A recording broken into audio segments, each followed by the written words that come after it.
if you're over retirement age, which is currently 55, how can you get £15,000 a year out of your pension if you own a limited company?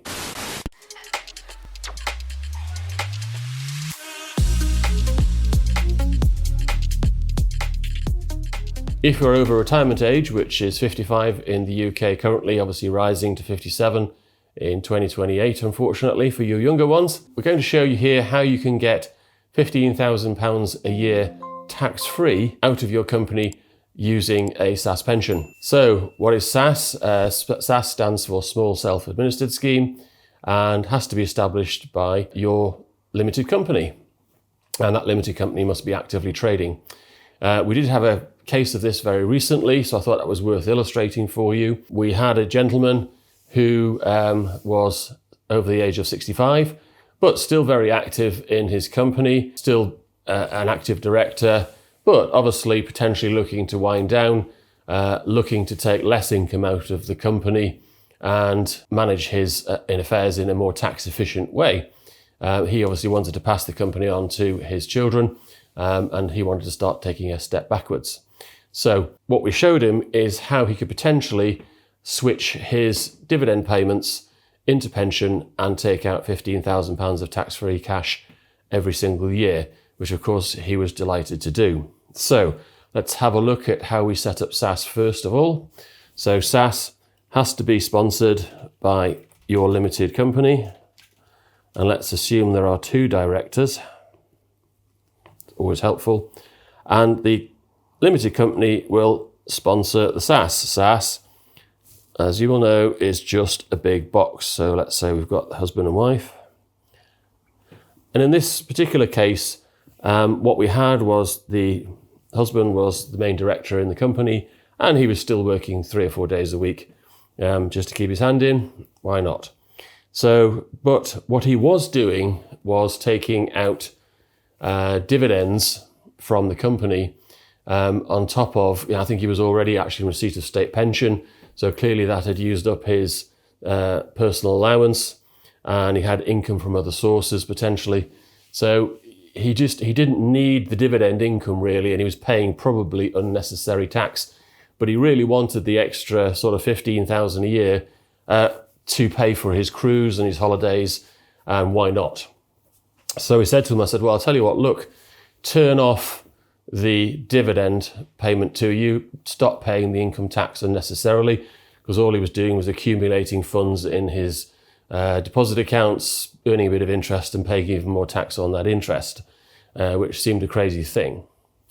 So what we did was we switched off his dividends, and he was conveniently taking about £60,000 a year in dividend payments, which obviously was taking him into the high rate tax bracket as well. So we said, look, why don't you stop doing that? You don't need the income, the dividend income. Why don't you pay £60,000 into your SSAS? Which he said, okay, that sounds a great idea. We said, along the way, because you have now paid that £60,000 into the pension, that will give you a tax deductible expense and should save the company, because his company was paying 25% corporation tax. That will clearly save the company £15,000 a year. So we've gone from the company having to pay corporation tax on the profits to pay the dividend, switched to making a pension contribution, which is now a tax deductible expense, and actually saving the company £15,000 in corporation tax. So this is an improvement for the company, apart from anything else, helps with cash flow. So we've put £60,000 into his pension, and we said to him, okay, how much do you need? He said, I probably really only need about £15,000 a year, as he said, just to pay for his holidays. We said, that's fine. Why don't you just take the 25% tax-free cash? And he said, that would be absolutely perfect. So what we arranged to do was that he would arrange to take the tax-free cash from his pension. 25% of 60 is also £15,000. So he will receive £15,000 of tax-free cash this year. And if he wants to do that all over again next tax year, he can. This is rinse and repeat. So the company making good profits in year 2, we'll do exactly the same. We'll pay £60,000 into the pension, and he can then take another £15,000 of tax-free cash. But the good bit is here, whereas before he was taking dividends, paying a lot of income tax, the net income he was receiving, he was just putting on deposit or into other savings, but they were all taxable, so he was paying more tax on his savings.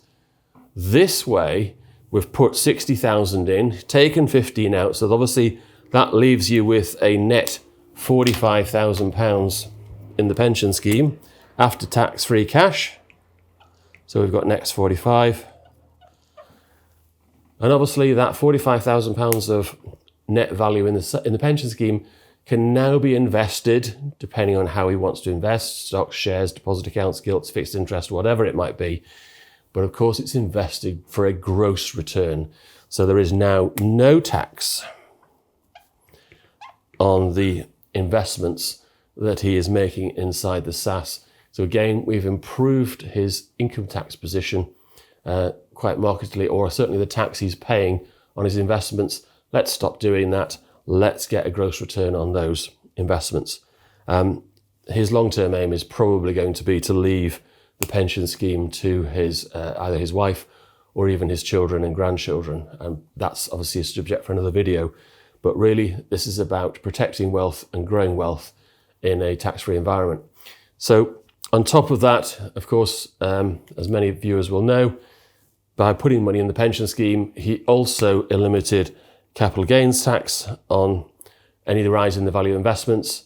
So he's got his tax-free cash. There's no tax on the investment growth.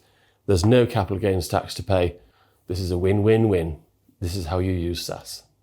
Book a call with us via the link in the description below. If on a mobile device, simply hit the More button under the video title and pick a convenient time to speak. Feel free to share this video with others that may benefit on WhatsApp or in other online groups or channels. Like, subscribe and hit the notification bell for lots more SSAS-related content, and leave a comment if you found this video helpful. For more, visit onecrownpensions.com.